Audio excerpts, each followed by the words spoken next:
All right, YouTube, today's video, I know it's a little bit different, but please like, comment, and subscribe. This video probably won't take that long, but today's video, I want to talk to you guys about tuning your car. And this is definitely a hot subject, especially being in the enthusiast community. This is definitely a very hot subject. And I just stumbled across, I want to say 2 days ago, a YouTube short. Was it a YouTube short? I don't know what social media network I was on, but it was a short of this guy, this gentleman saying that he tuned his car with Chat.gpt. I was floored by this, because not only was apparently he was telling the truth, but it was probably the most dumbest thing you could do to, in my opinion, one of the dumbest things you could do to a vehicle that you need to rely on to get from A to B, or just to do anything with. His long story short, his story was his buddy had a GTI. It wasn't even him per se. His buddy had a GTI. You guys probably seen this. I don't know if you have. If you have, let me know in the comment section if you heard anybody that has used Chat.gpt for tuning purposes. But this guy claims that he used Chat.gpt and got 14 pounds of boost on his GLI or something like that. And, you know, his car is running just fine, whatever. And he's saying that tuners, his overall premise is that tuners are going to be out of a job. That is so far from the truth, it's not even fun. Like, and guy looks pretty young. He probably looked like he was like 17 or 18. You know, he probably just started driving. So he's saying that tuners are going to be out of a job because of Chat.gpt. And it's like, you can kind of, if you listen to that, right? If you listen to that, you can already tell that he hasn't been driving very long, and he doesn't know much about vehicles or cars, right? He doesn't know much about cars, because if you did, you know, if you did know at least a decent amount about cars, you need tuners. If you're, especially for us enthusiasts, right? You need a tuner, not necessarily for just downloading software onto your vehicle, because you can do that with OTS tunes and stuff like that, which are still programmed by a reputable tuner, like Cobb, for example, for Subarus, or D-Man. You know, like, they're tuned by reputable people who tune these cars professionally, who have experience to write the code, to send the code to you for your specific vehicle, which they in turn tell you, or not necessarily tell you, but they advise you to send them logs so that they can send you an even better tune after they give you an off-the-shelf tune for that car. Because again, if this guy knew anything about cars, they react differently. You could get the same car that will have a totally different problem. So for example, the 86 I used to have, there's a few people predominantly on the 2022 models that, you know, had this oil starvation issue, and then somehow, you know how the internet is, they blow a lot of these things out of proportion. So somehow it just got blown way out of whack, you know, and saying that all of these cars were having that issue, when that was far from the case. It was like maybe a good handful that had the oil starvation issue, and everybody else was just fine. I was one of those people who was just fine. I tracked my car multiple times, over 10 times actually. I've driven it, you know, what is it, like 600-700 miles a week? Like, I was driving the crap out of that car. As you guys know, you know, I have a commute. I'm in Maryland right now, like, and I will be going 300 and something miles, well, 300 miles back down the road in a couple of days. So again, what I'm trying to say is I put a lot of miles on these cars. So the oil starvation thing was not a blanket statement that should have been made. It should have been said that these things only happen with very fast vehicles, people who drive very fast, and that are mainly happen on the track. They don't happen on daily driving. But you know how the internet is, that they'll blanket it and say, well, all these cars just blow up. And again, that will hurt sales, and it will, you know, put the average consumer, you know, in a tailspin, because they're going to be like, well, I don't want to get that car because it blows up, which is not, that's not true.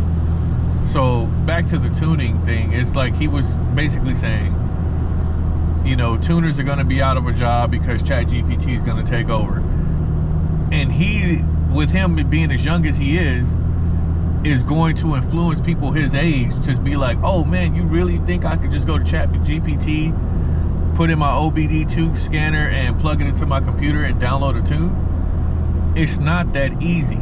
So let me give you another example, like how this doesn't really work. It just, if you really think about it, it's probably the most unsafe thing you can do to a car, you know. And I'm not even gonna mention, if you got a brand new car and you're trying to tune it, you just threw your warranty out the window, and two, if your car goes in limp mode and you don't know how to get out of limp mode, you just cost yourself thousands of dollars to get that thing fixed.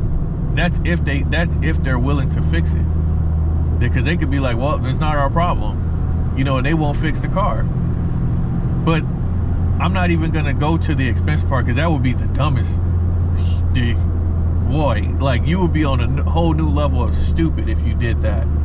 But let's just say you got a beater, you know, maybe a little 2005 Civic DX or something, and you decide to tune it. Granted, let's just say, you know, because everybody's situation is different, this is your only vehicle to get you where you need to go. You trying to get back and forth to work, but you want a little bit more power, right? Nothing wrong with that, but do it the right way. And there are ways to do this, because it's a Honda. It's very common. Everybody knows how to tune these cars. It shouldn't cost that much. But just, if you do it the right way and maybe pay a little bit more money, rather than just going the cheapest route and saying, hey, just get this OBD2 scanner from Amazon or something, and you should be good to make like 600 horsepower or whatever the case is. You're not even taking into consideration the other supporting mods that have to go with what you need to do with your vehicle. I'll give you an example. An OTS tune, I've had a couple of those on my Subarus, right? Even still, they are nowhere near close to you having a tune done by an actual tuner. Like, a pro tune versus OTS tune is night and day difference. And if that separation is night and day based on a tuner actually sending you an OTS tune,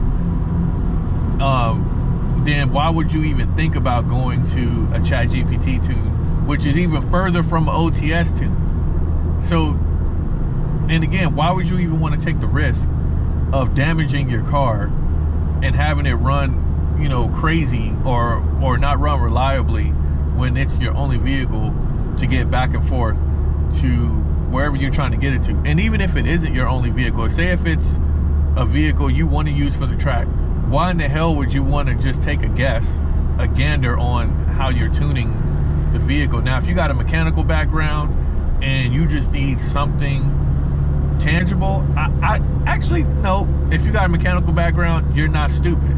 So you wouldn't do, I don't think anybody with sense would do something like this. Because, again, let's go down the list. If you go for a pro tune, you got an actual person behind the wheel of a car that they've been behind for possibly decades, or maybe even, you know, 5 or 6 years, right? They know this car, they know the motor like it's their cousin. So, you know, like a first cousin or something, or like the back of their hand. Let's just use that analogy. They know it just as much as they know how to use the bathroom. So it's like, I would trust and pay somebody a little bit more money to pro tune my vehicle the right way, especially if you're using it as a track application, or you are still dependent on that car as a daily driver. Now for me, look, I take my Subaru everywhere. I take it to the track, I take it back and forth to work over 600 miles a week, and I need this car to breathe. I need this car to do what it needs to do, which is one of the reasons why I'm not necessarily rushing into just going to go get another tune. I've tuned my 23 WRX before I got this one, and it was just fine. And I know this car is very reliable with tunes and everything like that. But with this vehicle, being that I know eventually its life is going to be mainly on the track, I want to make sure that I get the supporting mods before I even try to tune the car, because I believe from my experience and what I've learned, that is what's the most important. I want to get the car cooled properly. I want to get a top, not a top mount, I'm going front mount this time. I want to get the front mount intercooler I want to get an air oil separator. I want to get an oil cooler. I want to make sure that this engine runs at optimal levels at all times, which is, you know, one of the reasons why I want to go get those mods first. It's not is it the fun way to do things? No, but it's the right way to do things. Because if you get the supporting mods first, the tune is, you know, that at that point you have set your car up the proper way to get, you know, to gain a little bit more horsepower, to get that exhaust, to get that cold air intake in there, to bring in more PSI to your engine. Because at least it knows, at least you know if it starts to run warm, those extra cooling mods that you already invested in are going to aid that engine into running at its peak as much as you need it to, and reliably, right? So that's the thing. Like a pro tuner is always going to be needed in a community. There's no way around that, because they can dial in your car to your specific driving style. There are ways to tune a car. You can just go for power and just do a blanket, all right, here's more boost, have fun. You could do that. If you're just daily driving it, I think doing an OTS tune is just fine. Granted, if you got this right supporting mods and you flash the ECU to, you know, to match those pieces that you put on, those bolt-ons that you put on, that's fine. But if you're trying to go for track use and you're trying to go for lap times, I would recommend you getting a pro tune, because a pro tuner can also look at pedal pressure, where you want the power in, like based off of your experience. For me, when I get a pro tune, I will kind of want that power down low for this car so that I can get out of the corners a lot faster, especially once I get an LSD. Like I want that torque down low to where I can get into boost a little bit earlier than normal, so that you know, I can get out of those corners faster and see where that takes me. Like I'm gonna be at a tuner on multiple occasions because I want this car to be tailored to the way I drive and the way I want to perform on track.